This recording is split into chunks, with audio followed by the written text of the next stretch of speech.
The mirror called her ugly 3 times before breakfast, and Wren Ravelle was beginning to believe it.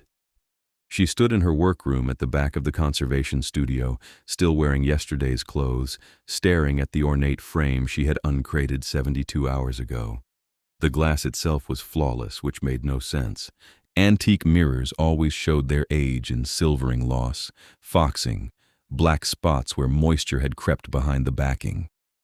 This one gleamed like it had been poured yesterday, its surface so perfect it seemed to drink the light rather than reflect it.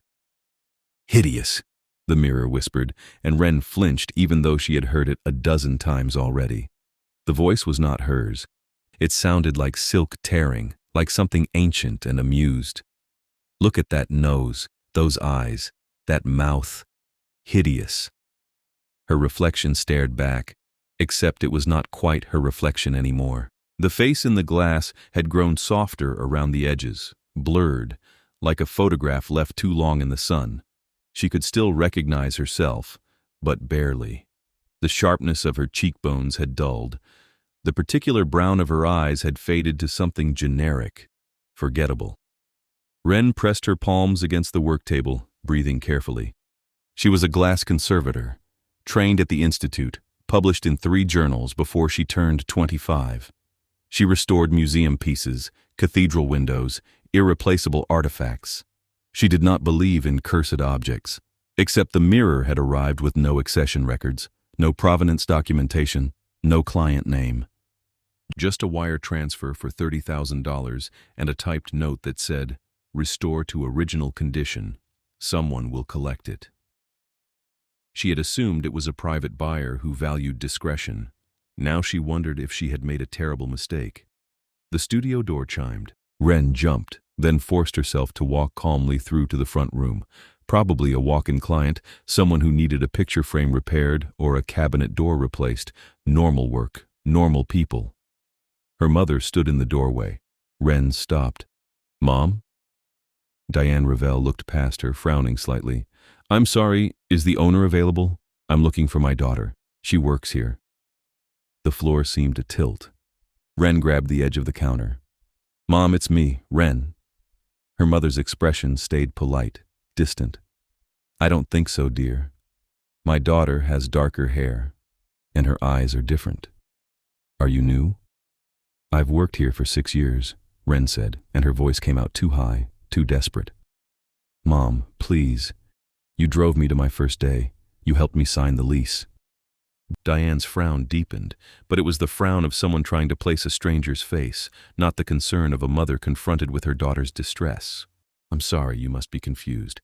If you see Wren, tell her I stopped by." She left. The door swung shut behind her with a soft click, and Wren stood frozen in the empty studio, her heart hammering against her ribs. The mirror had not just called her ugly, it had started taking her away. She ran back to the workroom, fury rising hot and bright in her chest. The mirror sat exactly where she had left it, serene and beautiful and monstrous. Her reflection was even fainter now, barely a suggestion of a person. "What are you?" Wren demanded. "What did you do to me?" The mirror sighed, a sound like wind through a crypt. "Truthless glass sees what you are, and you are nothing much to see." Wren grabbed a hammer from her toolkit. Her hand shook, but her grip stayed firm. If she could not understand the curse, she would at least stop it. She raised the hammer high. "I would not do that." The voice came from directly behind her, low and calm and absolutely certain. Wren spun, hammer still raised, and found herself staring at a man who should not exist. He stood in her locked workroom as though he had always been there, impossibly tall, dressed in black that looked expensive even to her untrained eye.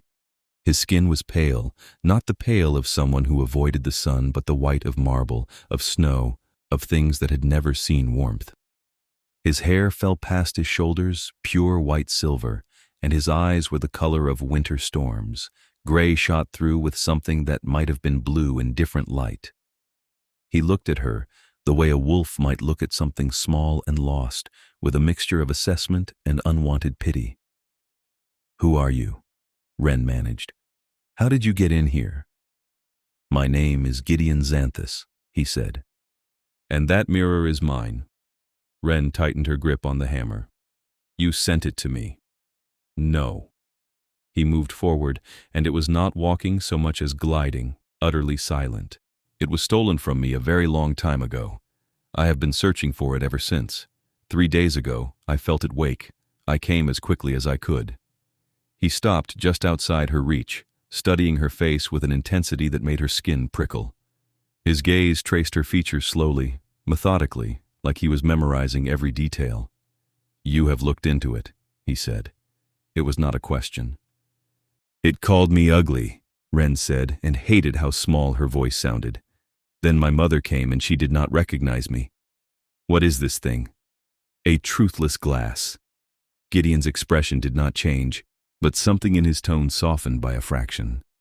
Forged by a vain and bitter creature who could not bear to see his own reflection fade. It does not show truth. It devours it. First your image, then your features from the minds of those who know you. Eventually it takes your face entirely, and you become a shadow. Forgotten. Erased. Wren's stomach dropped. How do I stop it? You destroy the glass, and the curse breaks. He paused, his eyes still locked on her face. But it must be destroyed by someone who still remembers you clearly. Someone the curse has not touched. My mother already forgot me. My best friend stopped returning my calls yesterday. I thought she was just busy, but... Wren's throat tightened. How long do I have? Hours, Gideon said quietly. Perhaps a day if you are fortunate. The truthless glass is hungry, and you gave it permission when you agreed to restore it. I didn't know. I am aware. He tilted his head slightly, still watching her. Which is why I will help you. Wren stared at him. He had appeared in her locked workroom without a sound. He spoke about curses like they were common knowledge, and his skin was the wrong color, his stillness too complete. No one stood that motionlessly. No one's eyes reflected light quite that way, like a cat's in the dark. What are you? She asked. Gideon smiled, just a slight curve of his mouth, and she saw the fangs. I am very old, Miss Ravelle, and I remember every face I have ever seen. The glass cannot take you from me. He was a vampire. A real vampire. Standing in her studio, offering to save her from a cursed mirror. Wren laughed, a sharp, half-hysterical sound. This is insane. Yes, Gideon agreed, but it is also true. He moved then, faster than her eyes could track. One moment he stood across the room. The next, he was beside the mirror, one pale hand raised. He looked at her over his shoulder, and there was something ancient and cold in his gaze, something that made her believe every impossible word he had said. Step back, he said. Wren stepped back. Gideon brought his fist down on the mirror's surface. The glass exploded. The sound was enormous, a crack like thunder, and shards flew in every direction. Wren threw her arms up to shield her face, but none of the pieces touched her. They hung suspended in the air for one impossible moment, glittering like stars, and then they fell, scattering across the floor in a constellation of razor edges. The voice, the horrible silken voice, shrieked once and went silent. Wren lowered her arms slowly. The frame stood empty, just ornate wood and nothing else. The shards lay everywhere, each one reflecting fractured pieces of the room. Her heart was still racing, her hands still shaking. Gideon turned to face her fully. His expression had not changed, but when he spoke, his voice was gentler than before. Now look at my eyes, he said. She did. They were gray and storm blue and absolutely certain, fixed on her with a focus that felt like being seen for the first time in her life. You have dark auburn hair that catches red in the light, Gideon said quietly. Your eyes are hazel, more green than brown, with gold near the pupils. You have a small scar on your right eyebrow from falling off a swing when you were 7. Your mouth turns down slightly on the left when you are thinking. You are not ugly. You are not forgettable. And I will remember you. Wren's breath caught. No one had ever described her like that, with that kind of detail, that kind of certainty. She felt tears prick her eyes and blinked them back furiously. Thank you, she whispered. Gideon inclined his head slightly, a gesture that felt oddly formal. Then his gaze dropped to the scattered shards, and his expression hardened. "We have a problem," he said. Wren followed his gaze. The shards were moving. Not much, just tiny shifts and trembles, but definitely moving. As she watched, one piece slid an inch across the floor toward another, like it was trying to rejoin. "The curse is not broken," Gideon said. "Shattering it has only scattered it. Each piece still holds what it stole. They will seek each other, and if they reform—" He trailed off, but the implication was clear. "Then I'm erased again," Wren finished. "Yes." She crouched down, studying the shards more carefully. There were dozens of them, maybe hundreds, ranging from palm-sized chunks to glittering splinters. "So we gather them up, put them somewhere safe." "It is too late for that."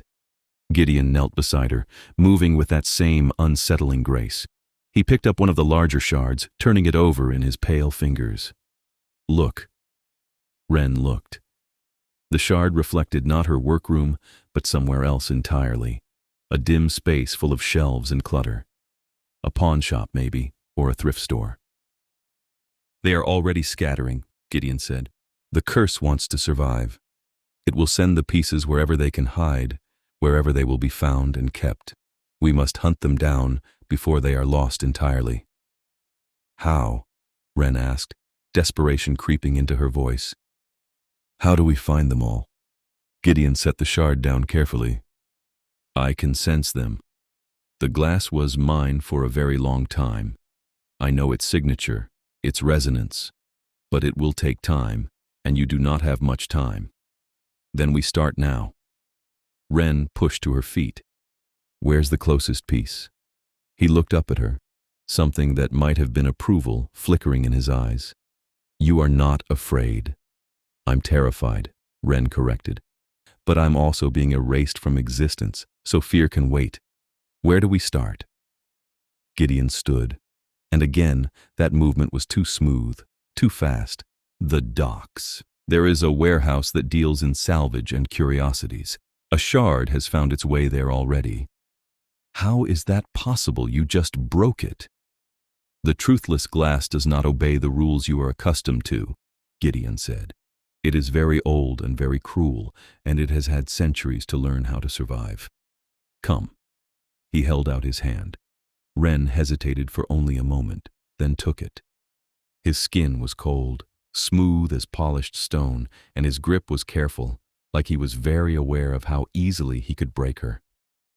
"Hold on," Gideon said, and the world lurched. Wren's stomach flipped as the workroom disappeared, replaced by a sensation of rushing darkness and impossible speed. She gasped, tightening her grip on Gideon's hand, and then suddenly they were standing still again, her knees wobbling, her vision swimming. "What?" she managed. "Was that?" "Faster than driving," Gideon said simply. They stood in an alley behind a row of industrial buildings. Wren could smell salt water and diesel, hear the distant clang of shipping containers being moved. The moon hung low and huge over the harbor, painting everything in shades of silver and shadow. Gideon released her hand and moved to the mouth of the alley, peering out at the street beyond. "The warehouse is across the road. Third building, blue door. The shard is inside, on the second floor." "How do you know?" Wren asked, still trying to get her bearings. "I can feel it." He glanced back at her. "Stay close. This part of the city is not safe after dark." "Because of vampires?" Wren asked, half joking. "Among other things." They crossed the street quickly, Gideon moving with absolute confidence despite the shadows. The blue door was locked, but he simply pushed it open, the metal latch tearing free with a soft screech. Inside, the warehouse was a maze of shelves stacked high with crates, furniture, scrap metal, things Wren could not identify in the dim light. "Second floor," Gideon reminded her, and started up a metal staircase that rang softly under his steps. Wren followed, her pulse loud in her ears. The second floor was more of the same, except the clutter was worse. Everything piled haphazardly like the warehouse owner had long since stopped caring about organization. Gideon navigated through it unerringly, moving toward the back corner. He stopped in front of a wooden tray filled with random glass pieces, costume jewelry, broken picture frames. Wren saw it immediately. A shard the size of her thumb, glittering among the junk. Even in the bad light it seemed to glow faintly, pulsing with a rhythm that matched her heartbeat. "That's it," she breathed. Gideon reached down and plucked it from the tray. The moment his fingers closed around it, Wren felt something shift. A pressure she had not realized was there, easing slightly. Gideon examined the shard, his expression unreadable. "This piece holds a memory," he said quietly. "Someone's recollection of your smile." Wren's throat tightened. "Whose?" "I cannot tell. But it is gone from them now, claimed by the glass." He slipped the shard into his pocket. "We must find the others. Quickly." They left the warehouse the same way they had come, and Gideon took her hand again. The world blurred and twisted, and when it steadied, they were standing on a rooftop overlooking the city center. Neon lights blazed below them, cars streaming past, people moving in bright clusters from bar to club to restaurant. "There," Gideon said, pointing to a building 3 blocks away. "A nightclub. The owner recently installed a mosaic in the VIP lounge. One of the shards is part of it." "A mosaic?" Wren stared at him. "How are we supposed to get it out without destroying the whole thing?" "We will manage." He looked at her, and something in his gaze softened. "You are holding up well." "I'm in shock," Wren said. "I'll fall apart later." Gideon's mouth twitched, almost a smile. "Come." The nightclub was called Elysium, and even from outside, Wren could hear the bass thumping, feel the vibrations in her chest. Gideon walked past the line of people waiting to get in and stopped in front of the bouncer, a man the size of a small building. "VIP lounge," Gideon said calmly. The bouncer looked him up and down, taking in the pale skin, the white hair, the expensive clothes. Something shifted in his expression, recognition or maybe fear. "Yes, sir. Top floor." He unhooked the velvet rope without another word. Wren followed Gideon inside, her ears immediately assaulted by the music, her eyes struggling to adjust to the strobing lights. Gideon did not seem bothered. He moved through the crowd like it was not there, and people instinctively stepped aside, even when they were not looking at him. The VIP lounge was quieter, darker, all leather couches and low tables and soft amber lighting. And there, covering one entire wall, was the mosaic. It depicted some kind of abstract cityscape, all jagged lines and glittering tiles in shades of silver and black and deep blue. Wren saw the shard immediately. It was set near the center, slightly larger than the tiles around it, and it pulsed with that same faint rhythm. "How do we get it out without anyone noticing?" she asked.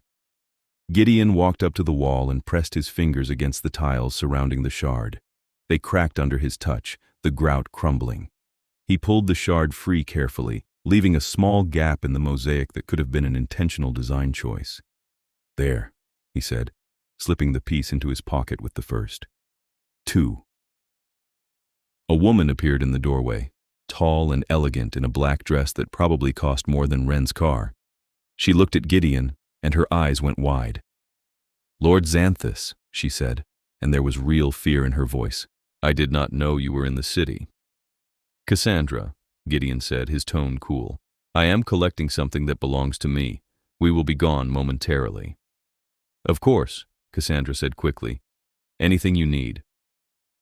Gideon took Wren's arm and guided her past the woman, back toward the stairs. Wren glanced over her shoulder and saw Cassandra still standing frozen, her face pale. "She's a vampire," Wren said once they were out of earshot. "Yes. And she's afraid of you." "Yes." "Why?" Gideon did not answer until they were outside, standing in the alley behind the club. Then he looked at her, and his eyes were ancient and tired and something else she could not name. "Because I am old," he said quietly. "Older than this city, older than most vampires you would ever meet. I have ruled and I have killed, and I have earned both respect and fear, but I do not enjoy it, if that is what you are asking." Wren studied his face, the sharp lines, the inhuman beauty, the sadness lurking beneath the cold exterior. "What do you enjoy?" He blinked, visibly surprised by the question. "I do not know anymore." It has been a very long time since I thought about it. Something in Wren's chest ached at that. She reached out impulsively and touched his arm. Thank you for helping me. Gideon looked down at her hand, then back at her face. You are welcome, he said, and his voice was softer than she had ever heard it. The moment stretched between them, fragile and strange, and then Gideon stepped back. We must continue. There are more pieces. Over the next several hours, they hunted shards across the city, a piece embedded in a gallery sculpture, another tucked into the display case of an antique shop, one glittering in the gutter outside a bar, waiting to be swept away.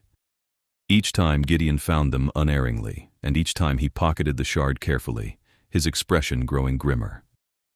How many are left? Wren asked as they stood on a bridge overlooking the river, the sky beginning to lighten in the east. Too many, Gideon said. And the sun is coming. Wren looked at him sharply. What happens when the sun comes? I sleep, Gideon said. I have no choice in the matter, and while I sleep the shards will continue to scatter and you will continue to fade. Then we keep going, Wren said desperately. We find as many as we can before sunrise. Wren. He turned to face her fully, and there was real regret in his eyes. I am sorry, but I cannot fight the sun. No vampire can. She wanted to scream, to argue, to demand that he find a way, but she could see the truth in his face. He was already struggling, his movements slightly slower than before, his skin somehow even paler. What do I do? She asked, hating the fear in her voice. Gideon reached into his pocket and pulled out a small velvet pouch. He emptied the shards they had collected into it, then pressed the pouch into her hands. Guard these. Do not let anyone take them, and... He hesitated, then reached up and touched her face, his fingers cool against her cheek. Remind me what you look like. Say it aloud. Wren's breath caught. What? The curse is strong. Even I may begin to forget, given time. So tell me. Describe yourself. She swallowed hard. I have auburn hair, hazel eyes with gold near the pupils, a scar on my right eyebrow. My mouth turns down on the left when I'm thinking. Good, Gideon said quietly. Remember that. And tonight, when the sun sets, I will come for you. We will find the rest together. Where will you be? Somewhere dark and safe. You cannot follow. The sky was definitely lighter now, the stars fading. Gideon looked east, and Wren saw something like pain cross his face. Go home, he said. Lock your doors. Trust no one. I will return as soon as I am able. Gideon, Wren started, but he was already gone, vanished between one heartbeat and the next. She stood alone on the bridge, clutching the pouch of shards, and watched the sun rise over a city that was slowly forgetting she existed. Wren went home to her apartment, a small one-bedroom above a bakery that always smelled like bread and sugar. She locked the door, checked the windows, and then collapsed on her couch, exhaustion crashing over her in waves. She pulled out her phone and scrolled through her contacts. Most of the names looked unfamiliar now, people she knew she should recognize but could not quite place. She found her mother's number and called it, hope fluttering weakly in her chest. Hello? Diane's voice, polite and distant.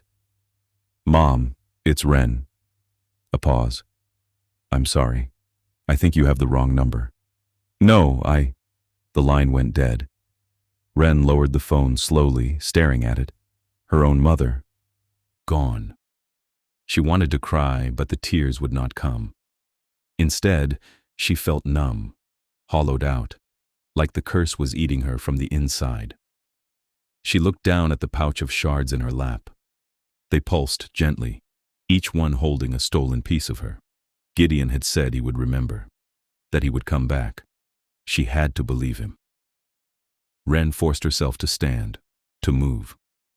She went to the bathroom and looked in the mirror. Her face stared back, but it was faded, indistinct, like a photocopy of a photocopy. She could barely make out her own features. Auburn hair, she said aloud. Hazel eyes, scar on the right eyebrow, mouth turns down on the left. The face in the mirror did not change, but saying the words made her feel slightly more solid, slightly more real. She repeated them like a mantra as she moved through the apartment, as she tried and failed to eat, as she sat by the window and watched the sun arc across the sky. Auburn hair, hazel eyes, scar on the right eyebrow, mouth turns down on the left. By the time the sun began to set, she had said it so many times the words had lost all meaning. But she kept saying them anyway, because if she stopped, she was afraid she would disappear entirely. The knock on her door came exactly at sunset, 3 sharp raps that echoed through the apartment. Wren ran to the door and threw it open. Gideon stood in the hallway, looking exactly as he had when she last saw him, perfect and cold and impossibly beautiful. His eyes found hers immediately, and she saw relief flash across his face. "You are still here," he said. "Barely." Wren stepped back to let him in. "I called my mom. She didn't know who I was." Gideon's expression hardened. "How many shards do we have?" 7. Wren held up the pouch. "Is that enough?" "No, we need all of them, or as many as we can find. The curse will not break until the glass is either whole again or destroyed beyond any possibility of reform." He paused. "There is another problem." "Of course there is." "The shards are being collected. Someone is gathering them deliberately." Wren's stomach dropped. "Who?" "I do not know yet, but I can sense it, the way the pieces are moving. They are not scattering randomly anymore. They are being drawn to a single location." Gideon's eyes were grim. "Someone wants the truthless glass whole." "Why? Who would want this thing?" "Someone vain enough to use it. Someone who does not care what it costs." He looked at her. "We must find them before they complete the mirror, because if they do and you are still bound to the curse, you will vanish entirely. Not just from memory, but from existence itself." Wren felt cold all over. "How do we find them?" "We follow the pull." Gideon held out his hand. "Come, we are going to a place I hope to avoid." She took his hand without hesitation, and the world blurred again. When it steadied, they were standing in front of a massive building that looked like it had been transplanted from Victorian London. Stone walls, arched windows, gargoyles crouching along the roofline. It sat in the middle of the warehouse district, completely out of place and somehow completely right. "What is this place?" Wren asked. "The court," Gideon said quietly. "Where my kind gather when they wish to be seen, and where the vainest of us flaunt what they have taken." He led her up the steps and through the heavy front doors. Inside, the building opened into a cavernous hall, all marble floors and soaring ceilings and chandeliers that dripped crystal light.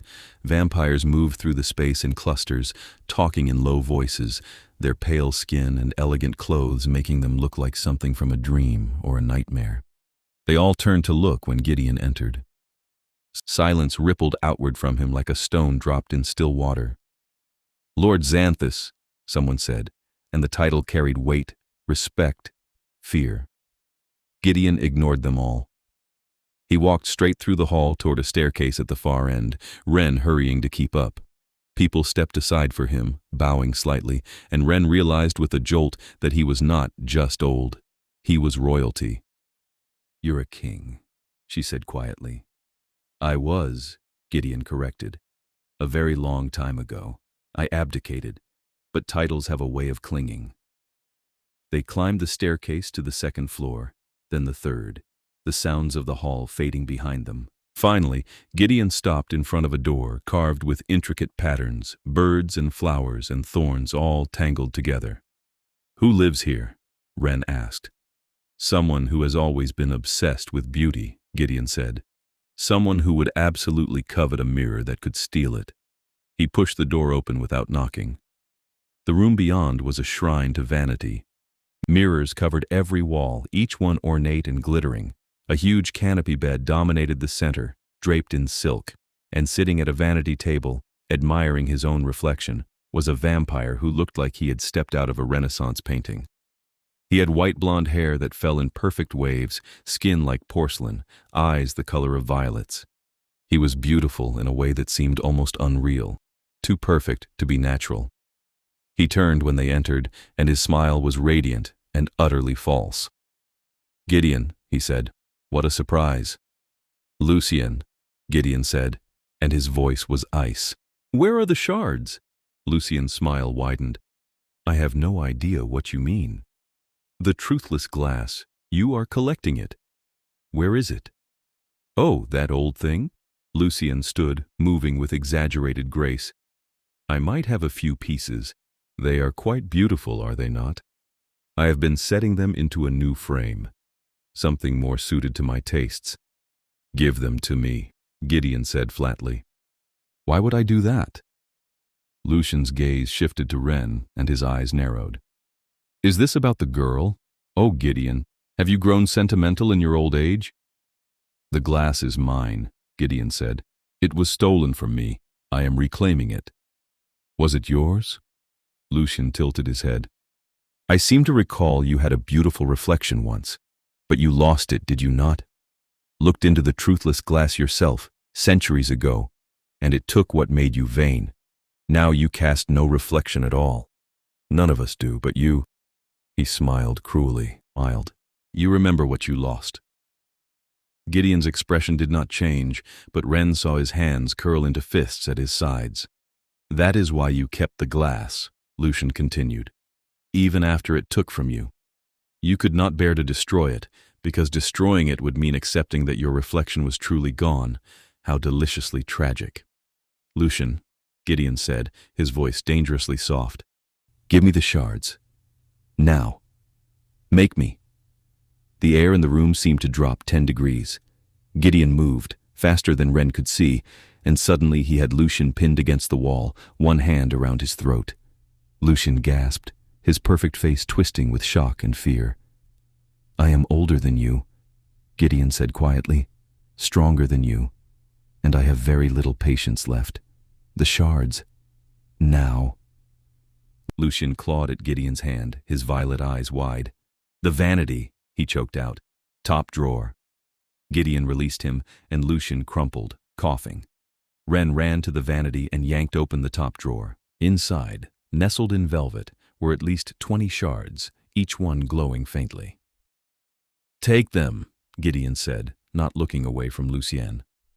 Wren scooped the shards into the pouch with the others, her hands shaking. There were so many. Too many. The curse must have spread wide and fast, stealing pieces of her from everyone she had ever known. "This is not over," Lucien hissed from the floor. "You cannot protect her forever." "I do not need forever," Gideon said. "I only need long enough." He took Wren's hand, and they were gone. They reappeared in a different part of the city, a park Wren vaguely recognized. The moon was high now, casting silver light over the trees and pathways. Gideon led her to a bench and gestured for her to sit. Wren sank down, clutching the pouch of shards. "Is that all of them?" "No."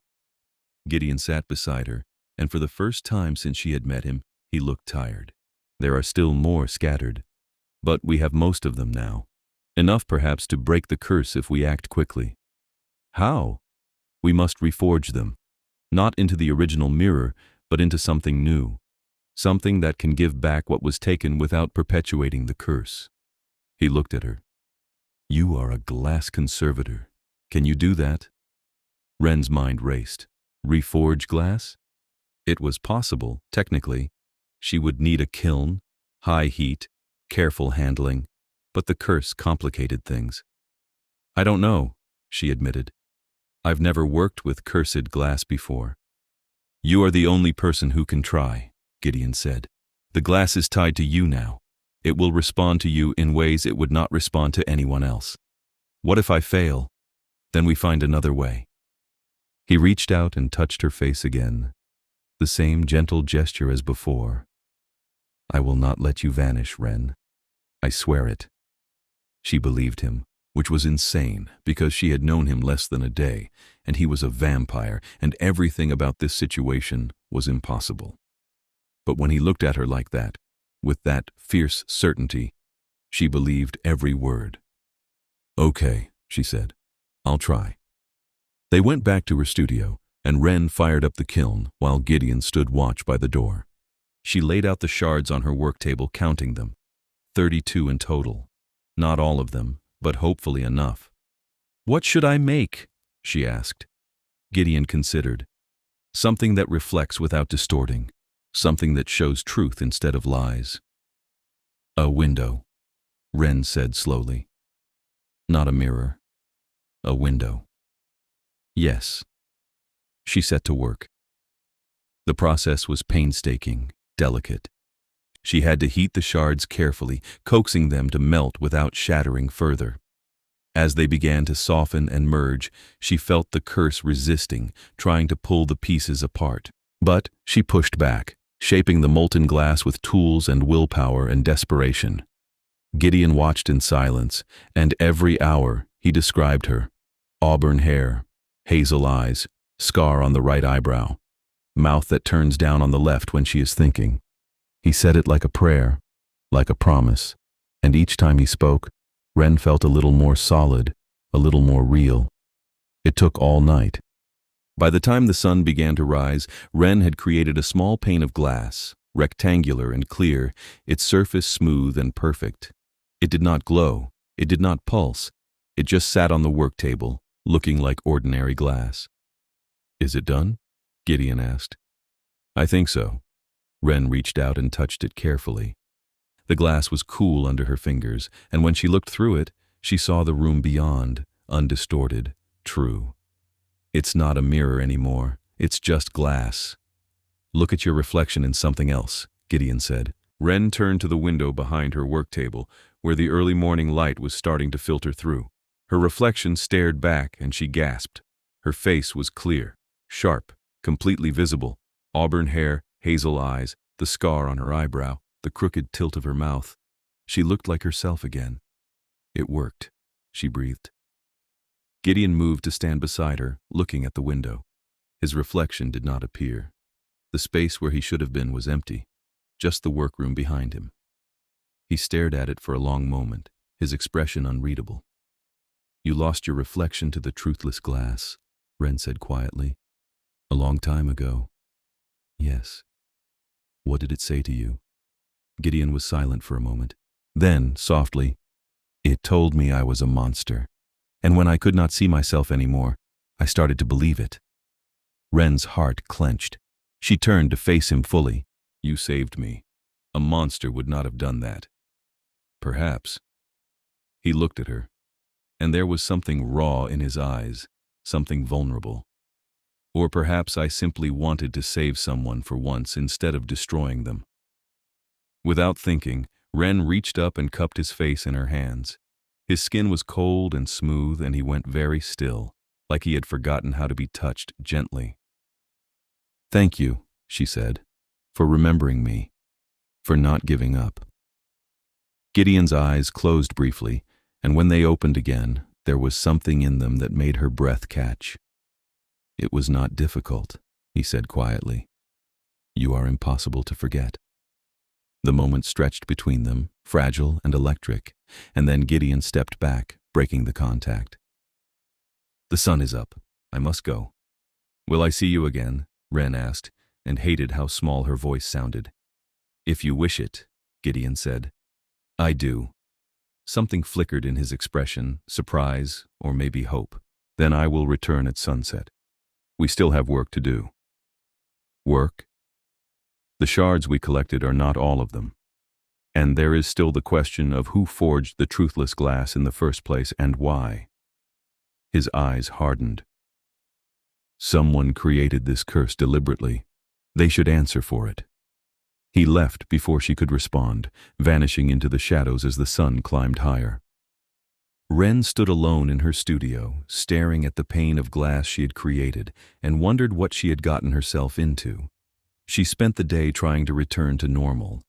She called her mother again, and this time Diane recognized her voice, sounding confused about why Wren had called earlier claiming to be someone else.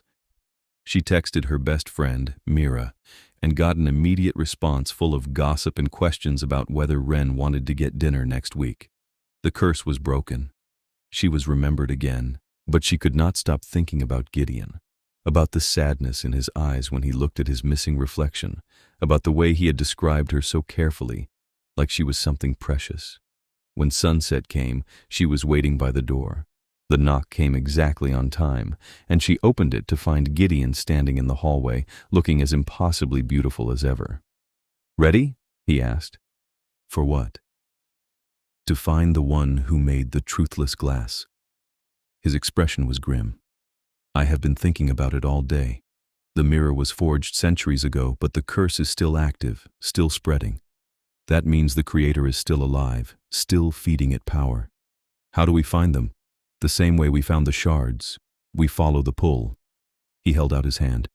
"But this time, we are hunting someone who will not give up easily." Wren took his hand without hesitation. "Then let's go." The world blurred, and when it steadied, they were standing in front of a building Wren recognized. The court. But Gideon led her past the main hall this time, down a corridor she had not noticed before, downstairs that seemed to go on forever.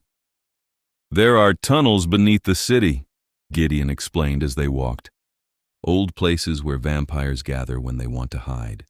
If the creator of the truthless glass is still alive, they will be here."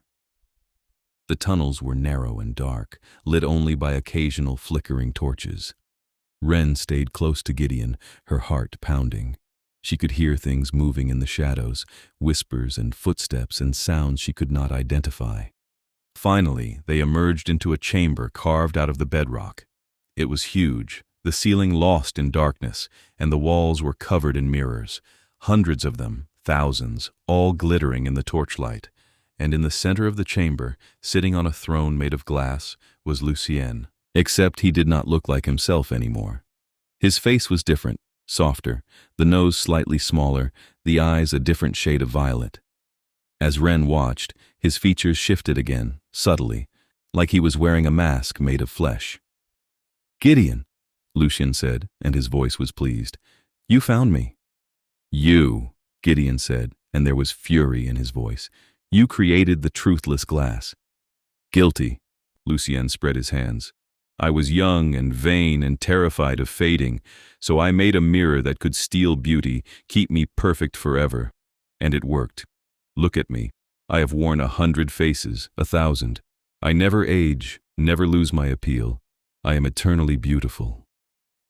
"You are eternally a thief," Gideon said coldly. "You stole my reflection. You stole Wren's face. How many others have you taken from? Does it matter?" Lucien stood, and his face shifted again, becoming sharper, more predatory. "They are gone and forgotten. But I remain, perfect, unchanging." "You remain a coward," Gideon said, "hiding behind stolen faces because you cannot bear your own." Lucien's expression twisted with rage. "You do not understand. You, who were always beautiful, always powerful, you do not know what it is like to be ordinary, to be overlooked.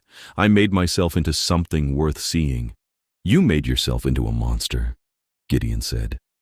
Lucien moved, faster than Wren could see, and suddenly he was right in front of her, his hand around her throat.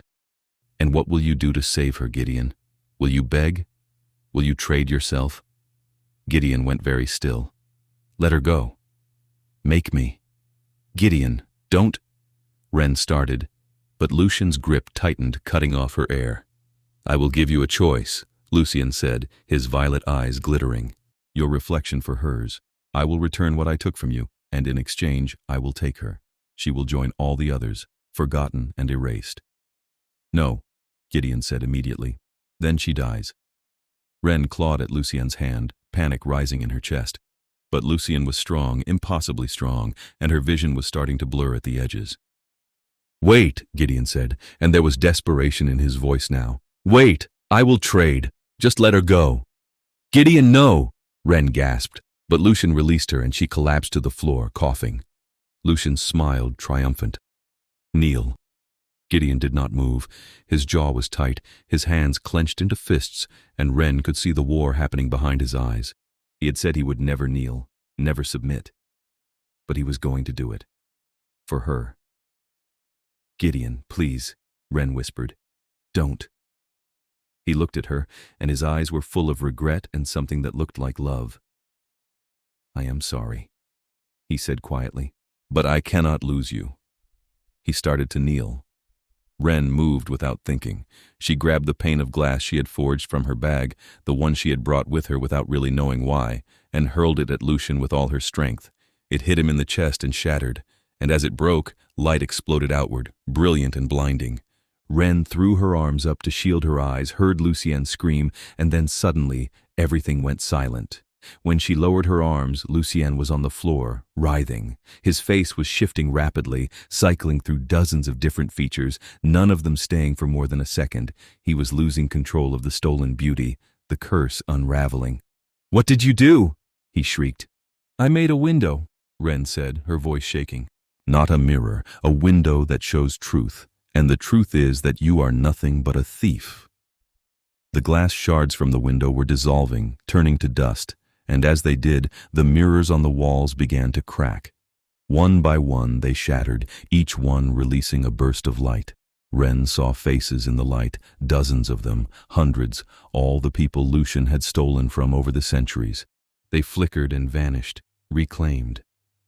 Lucien's screams grew higher, more desperate, and then his face finally settled.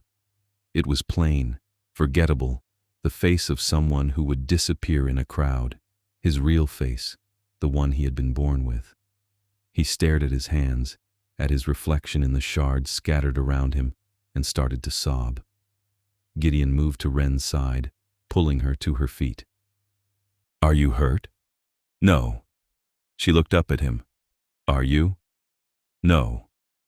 He glanced at Lucian, then back at her. "You broke the curse. Not just for yourself, but for everyone. The truthless glass is gone." "Good," Wren said. "It deserved to be gone." Gideon's mouth twitched, almost a smile. Then he looked past her, and his expression changed. Wren turned and saw a mirror still intact on the far wall, one that had somehow survived the shattering. Gideon walked over to it slowly. Wren followed, her heart in her throat. He stood in front of the mirror and looked. His reflection stared back. Wren heard his breath catch. He raised one hand, and the reflection did the same, perfectly synchronized. He looked the same as always, pale and beautiful and impossibly regal, but now he could see it. Now he was whole. "It came back," he said quietly.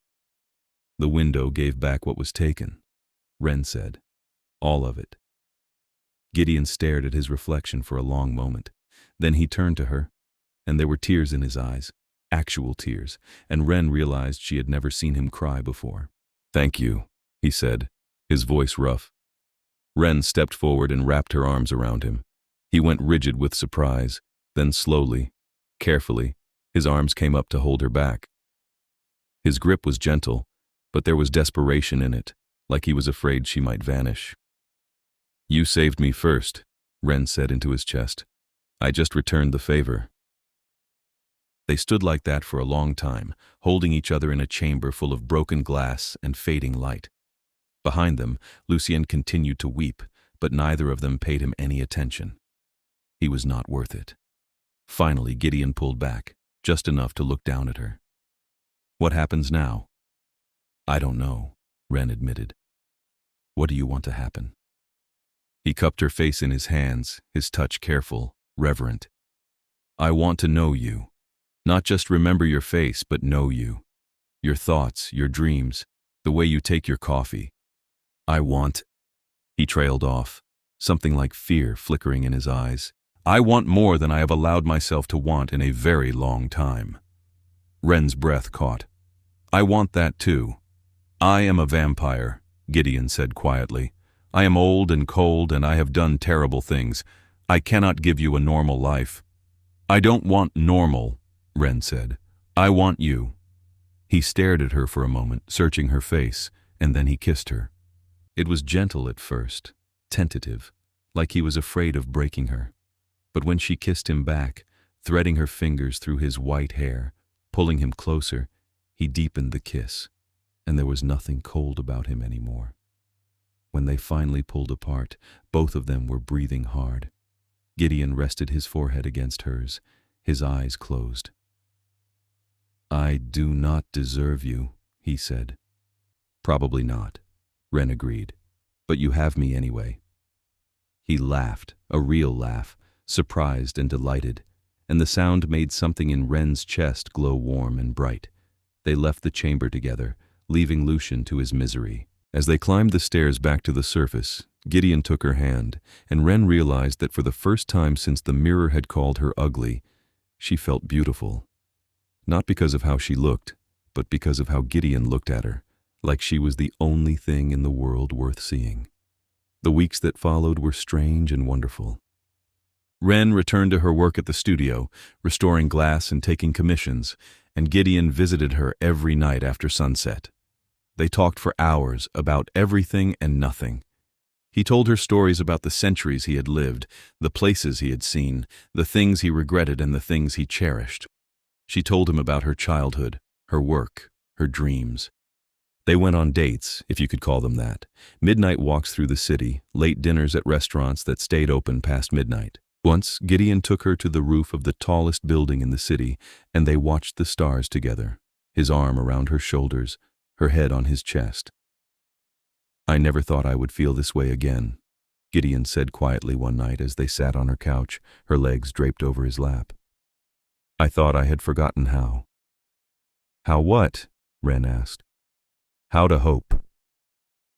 He looked at her, and his eyes were soft. "You gave that back to me." Wren leaned in and kissed him, slow and deep, and felt him smile against her mouth. But there were challenges, too.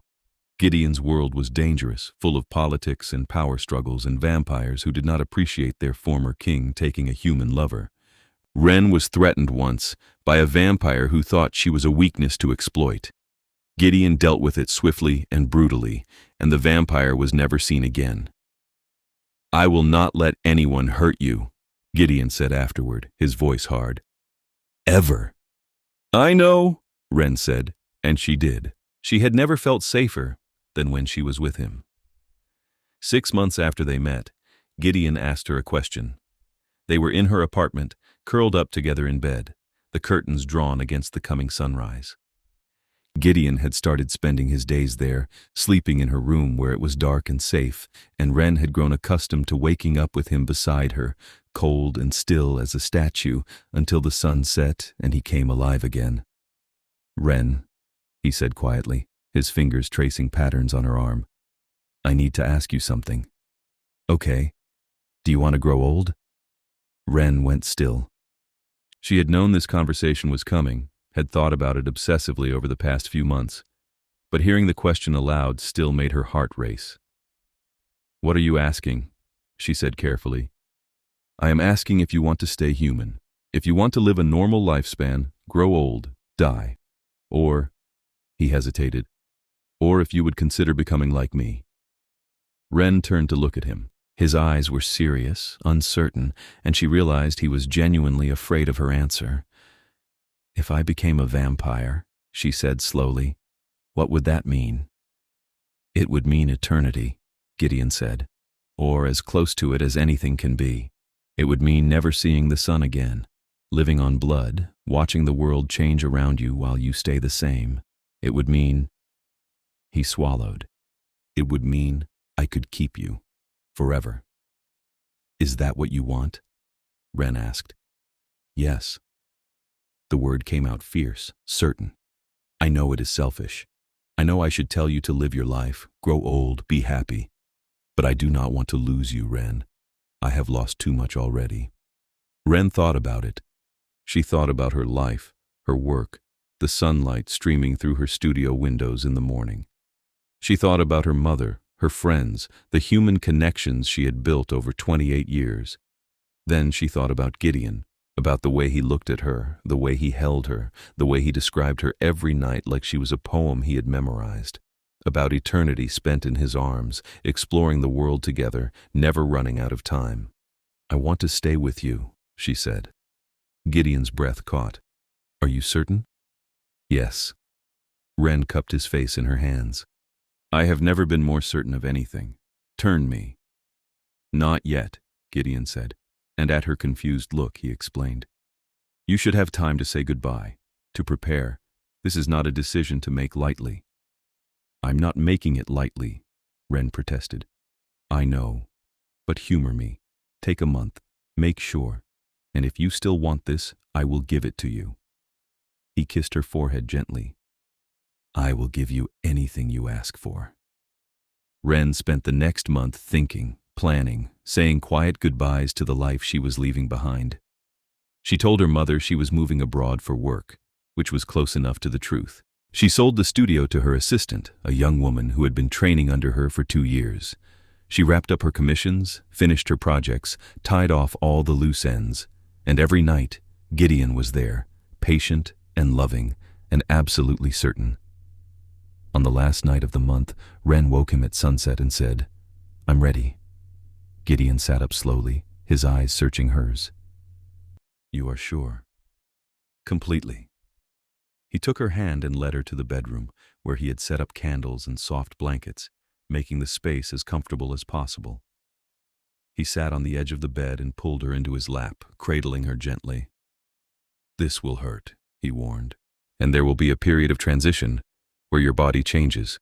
I will be with you the entire time." "I trust you," Wren said. Gideon kissed her, slow and deep and full of promise. Then he tilted her head to the side, exposing her throat, and she felt his fangs graze her skin. "I love you," he said quietly. "I should have said it before now." "I love you too," Wren whispered. He bit down. The pain was sharp and immediate, but it faded quickly, replaced by a strange warmth that spread through her entire body. She felt Gideon drinking, felt her heartbeat slowing, and for a moment she was afraid. But then his voice was in her ear, low and soothing, describing her the way he always did. Auburn hair, hazel eyes, scar on the right eyebrow, mouth that turns down on the left. She held on to those words as the world faded, as her human life slipped away, as something new and powerful surged to take its place. When she woke, everything was different. The room was brighter, sharper, every detail in perfect focus. She could hear things she had never heard before, the hum of electricity in the walls, the distant sounds of traffic miles away, Gideon's soft breathing beside her. She sat up slowly, and Gideon was there immediately, his hands on her shoulders, steadying her. "How do you feel?" he asked. Wren took stock. Her body felt strong, impossibly strong, like she could run for miles without getting tired. Her senses were overwhelming, every smell and sound and texture amplified, and she was thirsty, desperately thirsty, in a way she had never experienced before. "Hungry," she said, and her voice sounded different, richer. Gideon smiled. "That is normal. Come, I will teach you to hunt." He took her out into the city, showed her how to move silently, how to find prey, how to drink without killing. It was strange and exhilarating and terrifying all at once, but Gideon was patient, guiding her through every step. By the time the sun began to rise, Wren felt more herself than she had in months. Different, yes, but still her. Still Wren. They returned to the apartment, and Gideon led her to the bathroom mirror. Wren looked, and her breath caught. Her reflection was gone. The mirror showed only the room behind her, empty space where she should have been. "Vampires cast no reflection," Gideon reminded her gently. "You will never see yourself again." Wren stared at the empty space, and then she started to laugh. It was not bitter or sad. It was joyous, relieved. "Good," she said. "I don't need a mirror to tell me what I am. I have you." Gideon wrapped his arms around her from behind, and in the mirror, she saw his reflection appear, solid and real.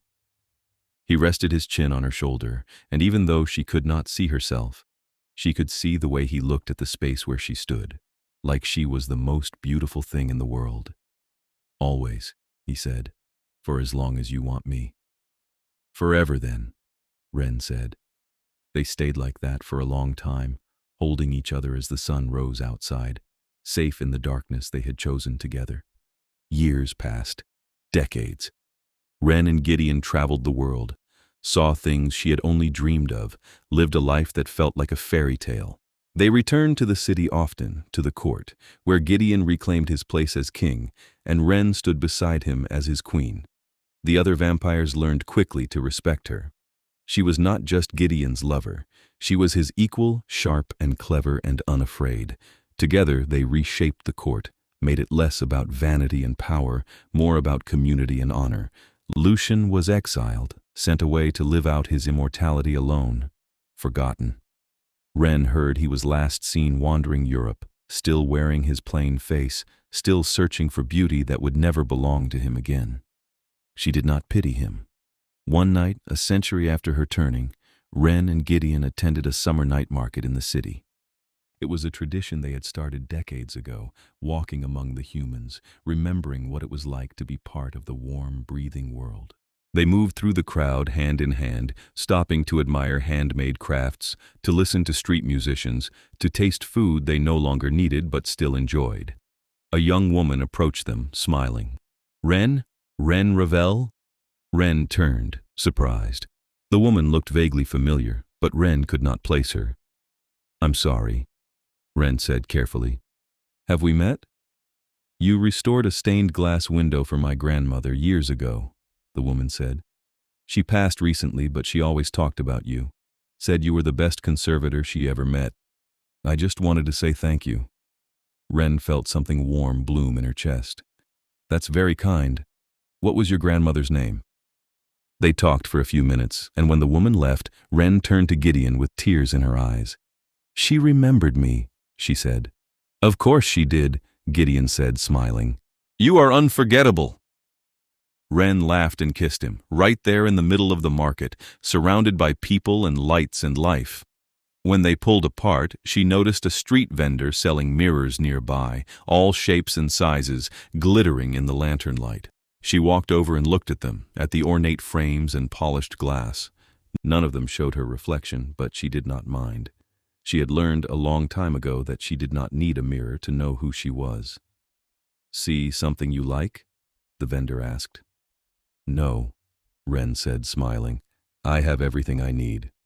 She returned to Gideon and he took her hand, his thumb brushing over her knuckles.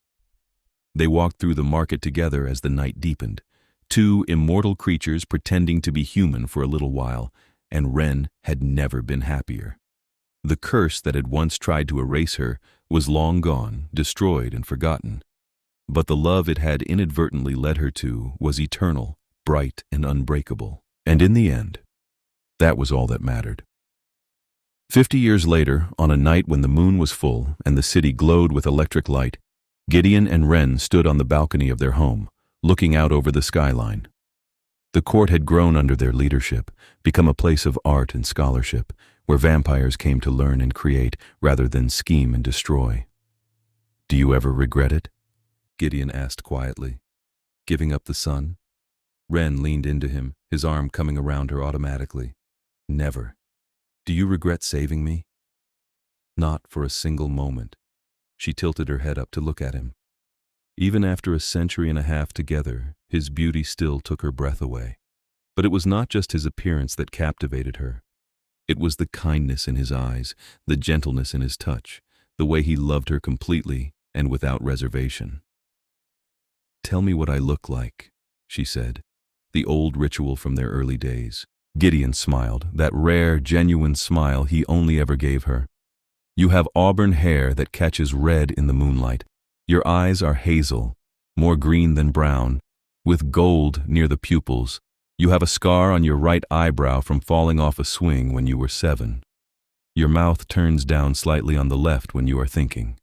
He paused, his fingers tilting her chin up. "And you are the most beautiful thing I have ever seen." Wren kissed him, pouring everything she felt into it. When they finally pulled apart, both of them were smiling. "I have something for you," Gideon said. He led her inside to the sitting room, where a large object sat covered with a cloth. Wren approached it curiously, and Gideon pulled the cloth away with a flourish. It was a portrait, life-sized, painted in exquisite detail, showing Wren exactly as she had looked the night she was turned. Auburn hair, hazel eyes, the scar on her eyebrow, the slight downturn of her mouth. She was smiling in the painting, looking at something beyond the frame with love and joy. "I commissioned it years ago," Gideon said quietly. "I wanted you to have a way to see yourself since mirrors no longer work. The artist painted from my descriptions." Wren stared at the portrait, tears gathering in her eyes. "It's perfect." You are perfect, Gideon corrected. She turned and threw her arms around him, holding him tight. He held her back just as fiercely, and for a long moment they simply stood there, two immortal beings grateful beyond measure for the love they had found. Thank you, Wren whispered, for everything, for saving me, for loving me, for giving me forever. Thank you, Gideon said, for choosing me, for seeing past the monster to the man underneath, for making me want to be better. They stayed like that until the moon set and the stars began to fade, and then they went inside together, hand in hand, ready for whatever eternity would bring, because they had each other. And that was more than enough. The mirror had called her ugly, but the vampire king had shattered it and shown her the truth. She was loved, she was remembered, she was seen. And in the end, that was the most beautiful thing of all.